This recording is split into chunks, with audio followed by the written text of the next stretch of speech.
I'm not a betting man, but if I was, you're likely here watching this video because you think the 46RE transmission in your Dodge truck is shit the bed. And I get it. But before you let a transmission shop rip you off, or you haul your truck to the scrapyard, let me talk you off a ledge. If you watch this video in its entirety, not only will I show you how to diagnose and fix this issue in a fairly easy and affordable manner, but since we're also willfully baptizing ourselves in transmission fluid, I'll show you some other things you should do while you have the pan off. So why are we here? Well, your transmission is likely running funky like mine here. You could be experiencing slow takeoffs, like the transmission's really bogged down, almost like you're missing first or second gear. That's your transmission going into limp mode to protect itself. You could also be experiencing harsh shifts, so when your transmission goes to shifts, it slams into gear. You'll feel the vehicle jerk and jolt when that happens. You could also be experiencing delayed engagement, which is when you shift on the column shifter to put it into reverse, neutral, drive. There's a pause, and then you'll feel the transmission slide into gear. You could also throw a code. You might not. I actually didn't throw a code on Champ here. Even though I didn't have a check engine light on my dash, I still hooked my truck up to the scanner, and I pulled the code P1756, which means governor pressure not equal to target. So what does this mean for us? Well, your powertrain control module, or PCM, expects a certain hydraulic pressure from the transmission. And this hydraulic pressure helps manage shift points, which, as we discussed earlier, you might be experiencing harsh shifting or delayed engagement. So within your transmission, you have some sensors. You have a governor pressure solenoid, which regulates the hydraulic pressure within your transmission. And you have the governor pressure sensor, or the transducer, which measures hydraulic pressure within your transmission. And those sensors can get clogged up, they can fail with age, and they can cause your transmission to act like it's just broken. At the end of the day, it's a pretty simple project. Before we jump into things, let's go over the tools and parts you'll need to complete this job. We don't need a whole lot in the tool department today, and you likely own some of these already, but at the very least, you need a ratchet. Here is an Icon 3/8 flex head. This is the first generation. I know they have the second generation out now, but this ratchet has served me very well over the years. So much so that I haven't wanted to upgrade. With that ratchet, you'll also need a 3/8 extension, an 11mm socket, a 13mm socket, a T25 Torx socket, and then we'll be using a torque wrench that measures in inch-pounds. Lastly, let's talk parts. If you've worked on second-gen Dodge trucks before, you know just how finicky they are when it comes to electrical components. Typically, I would only recommend an OEM sensor that's made by Mopar or a manufacturer that follows strict guidelines from Stellantis, Chrysler, whatever. Back in the day, a company called Borg-Warner made a heavy-duty governor pressure solenoid. Now, you'll be hard-pressed to find a Borg-Warner solenoid today because Borg-Warner no longer makes them. A company called Rostra took over distribution for Borg-Warner and now sells all of Borg-Warner's solenoids and sensors. And what's even cooler is Sonnax. If you've done any sort of transmission work, you know that Sonnax is one of the biggest names in the game. Sonnax recently acquired Rostra. So for today's project, I'm going to be using a Rostra branded governor pressure solenoid, which is the Borg-Warner heavy-duty design. I'm also going to be using a Rostra transducer or governor pressure sensor. And I'm also going to be replacing the 3/4 accumulator spring, which absorbs and cushions hydraulic pressure spikes as your vehicle shifts from third to fourth gear. And in these transmission, if I was a betting man, my spring's broken, so it's cheap enough to just replace it. Since we have the pan dropped, I'm going to be replacing the transmission filter as well. This one, Rock Auto said it was made by Raybestos, which to me is a reputable company for brakes and powertrain products. However, this says Allomatic USA, so maybe Raybestos is just rebranding it, and this is the manufacturer. I believe that covers everything, so let's get the truck on the lift and let's get started. All right, we're under the truck now, and if you haven't gotten the joke already, I don't have a lift. I'm just laying on the ground and about to partake in the old Appalachian tradition of baptizing oneself with ATF whilst laying in the dirt. So we're going to start by taking these 13mm head bolts off the transmission pan. I'm going to be using this Hyper Tough power ratchet that I got while Hyper Tough was clearing out their inventory, and I'll start removing all the bolts.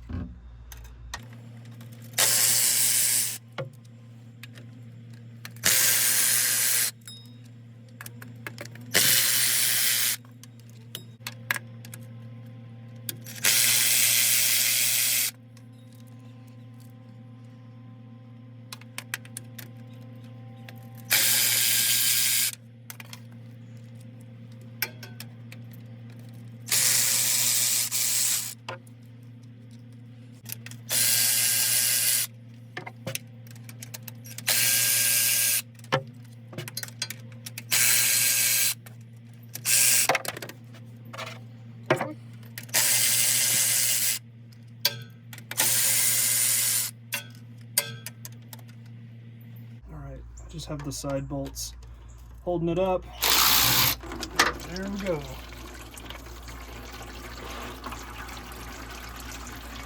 Now, I just have two side bolts holding it in place. I got one right here. And as I start removing these bolts, more fluid's gonna come out. I don't know how I got lucky and didn't get tagged that first rush of fluid.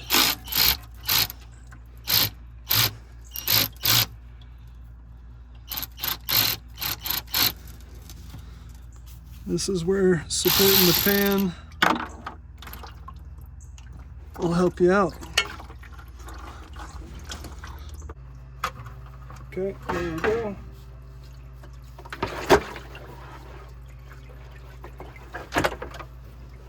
Just set the pan in the thing. All right, I'm just gonna remove the filter now. I'm gonna use that T25 Torx socket. I didn't realize mine was 1/4" drive, so I have a 1/4" drive ratchet, and there are two T25 bolts in the holes on the filter. So we'll pull those out.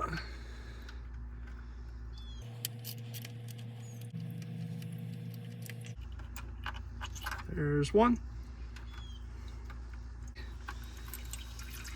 And there's going to be more fluid. You're just going to get filthy this whole job.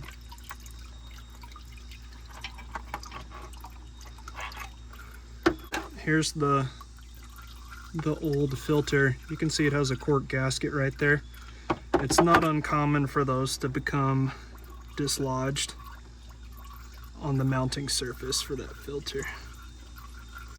All right, now we have a good view of the governor pressure solenoid, which is right here. We can also see the governor pressure sensor, or the transducer, which is right here. And we'll start by removing the bracket that holds the governor pressure solenoid in place. It's held in place by 5 bolts. You have 1, 2, 3 11mm bolts. And then you have 1, 2 T25 bolts. So we'll start with these 11mm right here.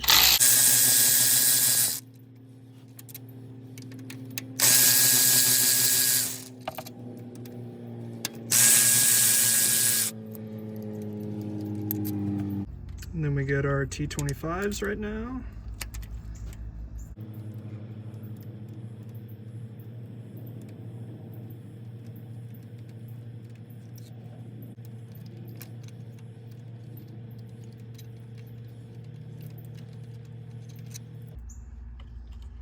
And we'll set those aside.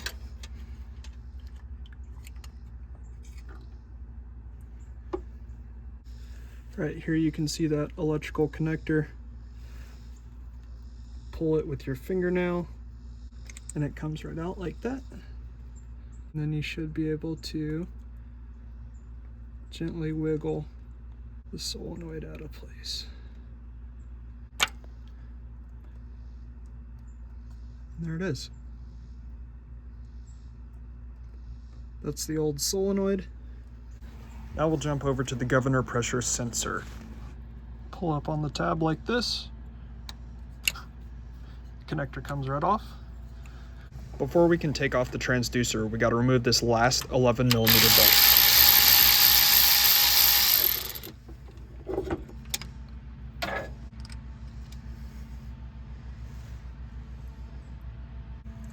And this sensor is held in place by these clips right here. To get this clip off, I'll grab a pick.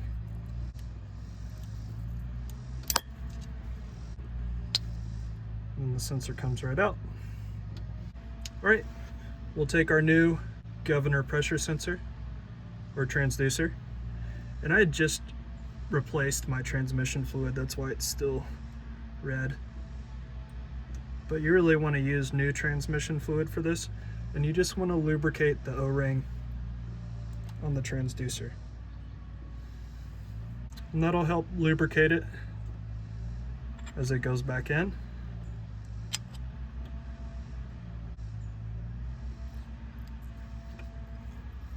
And then we take our little retainer clip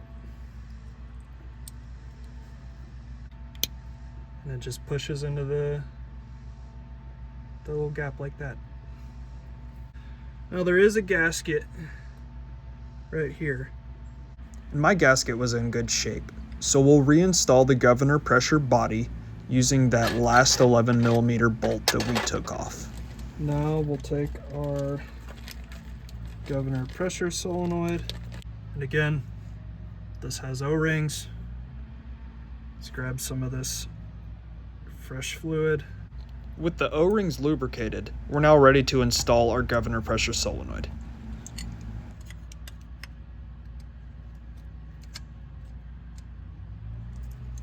Now we'll start replacing the bolts. Remember, we got the T25. The other T25 goes right there.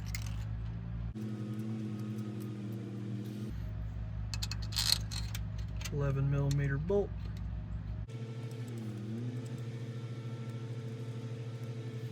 Another 11 millimeter.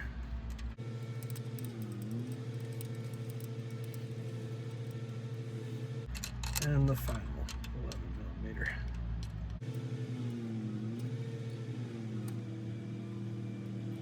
Okay, remember the orientation of these sensors as they plug back in. There we go, got the click right there. All right, now that we got the bolts hand tight, we just want to bottom them out and go just a little bit further. So that one's bottomed out. Bottom, a little bit further.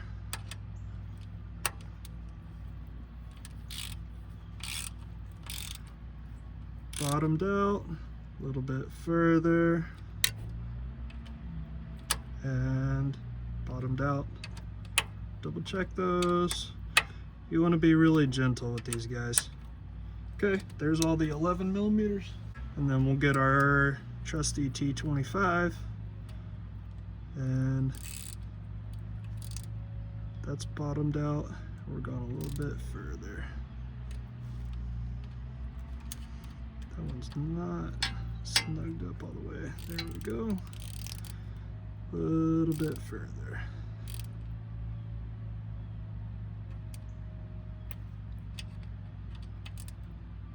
All right, that's a wrap on the governor pressure solenoid and the governor pressure sensor. Those are installed. And we will scoot on over to the driver's side to access the 3/4 accumulator spring. All right, coming in hot for the 3/4 accumulator spring. It's behind this bracket right here, which, if you've guessed, is held in place by T25 bolts. We'll crack those loose, and we'll see if the spring's broken.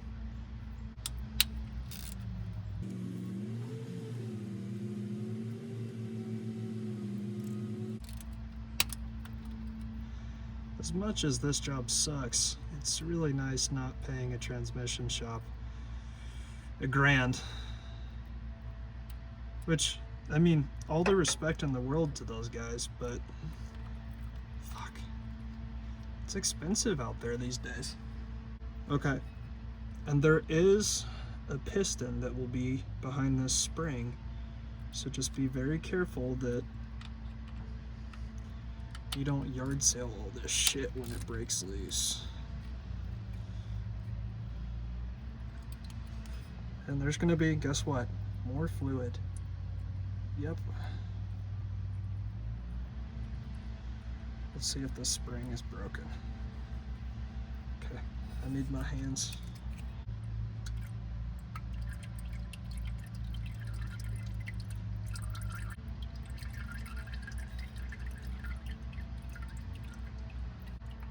There's that piston I was telling y'all about.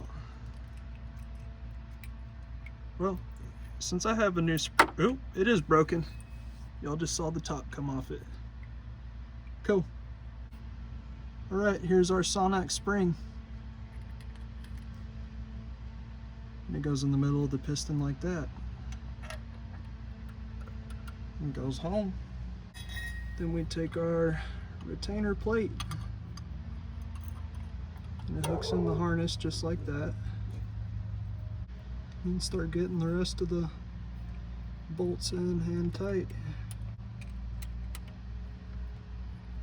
There we go. Now we should be lined up on everything else.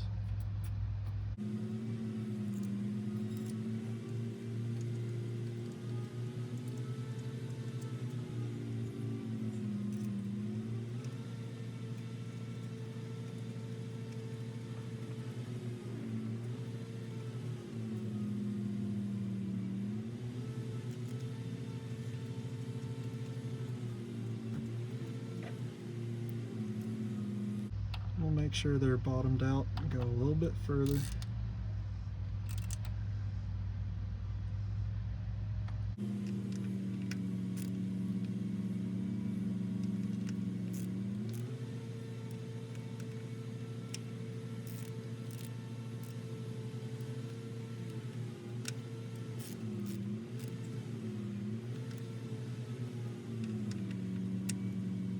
All right.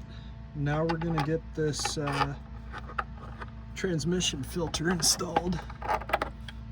And I found it easy to do it by putting the bolts in ahead of time.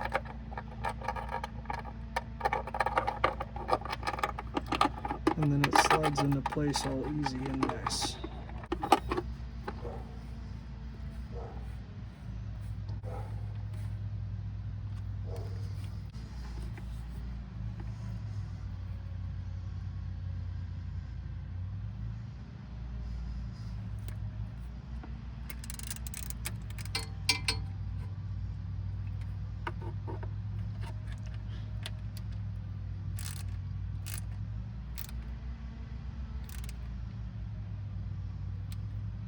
All right, now we will take a clean towel and go around and wipe the gasket surface.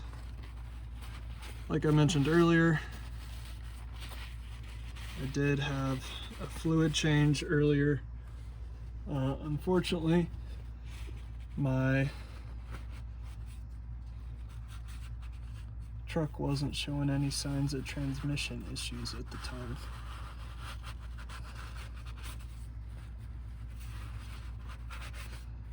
Make sure that's nice and clean.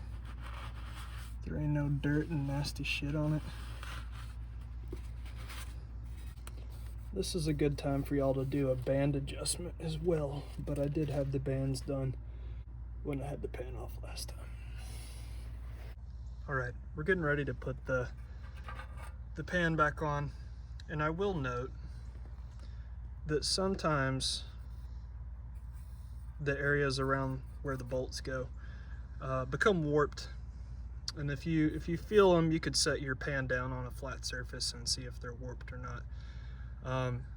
And you can take a punch and a hammer and gently tap these flush again.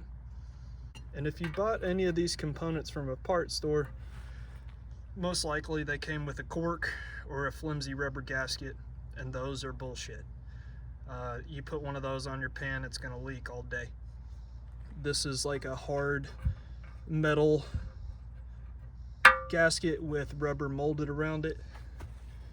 And I should also remember to tell y'all to clean off your magnet. Your magnet will catch metal shavings. It's usually just like a metallic sludge. But it's also a good indicator of the health of your transmission. But this one looks pretty dang good. Put the magnet back in there. And then we'll crawl underneath it and let's get this thing put back together. And right now, we just have the gasket sitting on the pan. I should also note that we do not use RTV on a 46RE transmission pan gasket. We always have a tendency to use too much RTV, and little chunks will break off and into your transmission pan, and they'll get sucked up in through your filter, valve body, and just really wreck your shit. And what I'm doing is I'm just getting bolts in at the corners, and I'm getting them finger tight. These pans really have a tendency to warp, so I'm making sure that I'm holding pressure on the pan. Now, if you've spent any time in central North Carolina, there's an absolute gem of a transmission shop. It's called Barfield's. It's run by a gentleman named Robert. And oh my gosh, if you need to get your shit fixed, go to Barfield's. Robert's done some work for me before, and when I told him I was using a torque wrench to torque down the pan bolts, he just kind of laughed at me. The funny thing about these transmission pans is if you over torque them, you're going to dimple out the gasket surface and it's going to leak. If you under torque it, it's also going to leak. So it's kind of a no-win situation. And what Robert suggested to me is using a small ratchet, a stubby, or a 1/4 inch ratchet, and just getting the bolts snug. And try to tighten them in like a star pattern, and just get them very snug. We have a tendency to over tighten things, and that's exactly what we're not trying to do here. I'm just gonna get them till I feel them get a little snug. And I'm gonna tighten them in a crisscross pattern. And you gotta be really gentle with these, because they're going to be going into aluminum, so they're really easy to strip out. And you'll need to be mindful as well, because as you run heat cycles on your transmission, these bolts have a tendency to loosen up.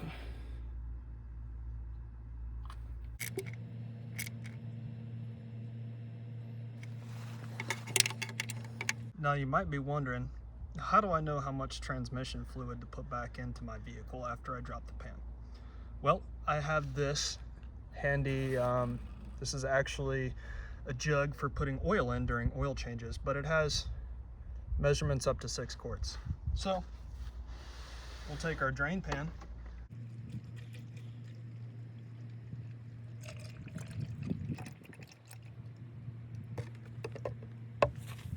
and that measures out right under 5.5 quarts. We will start by adding 5 quarts of ATF, and then we'll fire the truck up, and we will want to cycle the column shifter through every position, pausing about 10 seconds in every one. So park, reverse for 10 seconds, neutral for 10 seconds, drive for 10 seconds, second gear for 10 seconds, first gear for 10 seconds, and cycle that through a handful of times. And what that does is just fully lubricates the transmission with the new fluid. Once we've done that, we can get our vehicle onto a nice flat and level surface, and we can start checking transmission fluid levels there. To fill your transmission, we have removed the transmission dipstick from the tube right there. We will insert our skinny narrow funnel into that, and we will fill our transmission through the dipstick tube.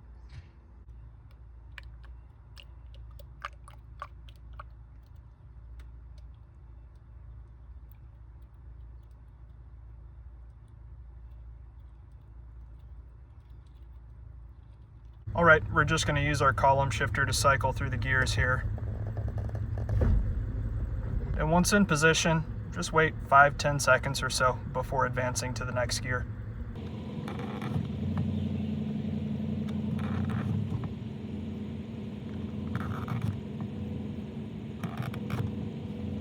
Then we'll head on back to park.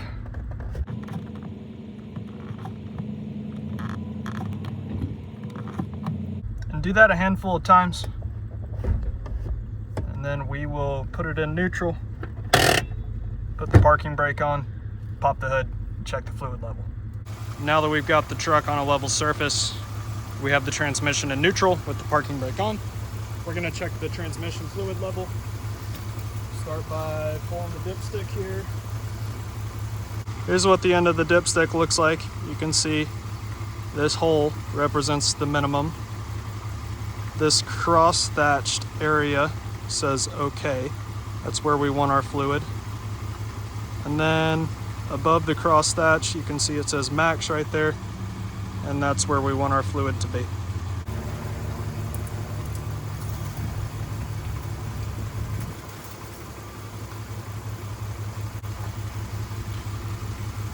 And we're right in the cross thatch area right there.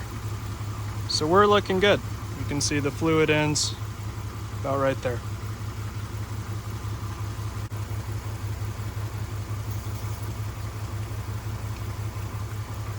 Well, that's a wrap. We made it. Thanks for hanging in there. And watching this video, hopefully you learned how to take your 46RE transmission out of limp mode by replacing the governor pressure solenoid, the governor pressure sensor, and the 3/4 accumulator spring. If you enjoyed what you saw, make sure to smash that like button. And if you want to follow along for future content, please make sure to subscribe to the channel. This is Alan from Truck and Tool. Thanks again for watching, and have a nice day.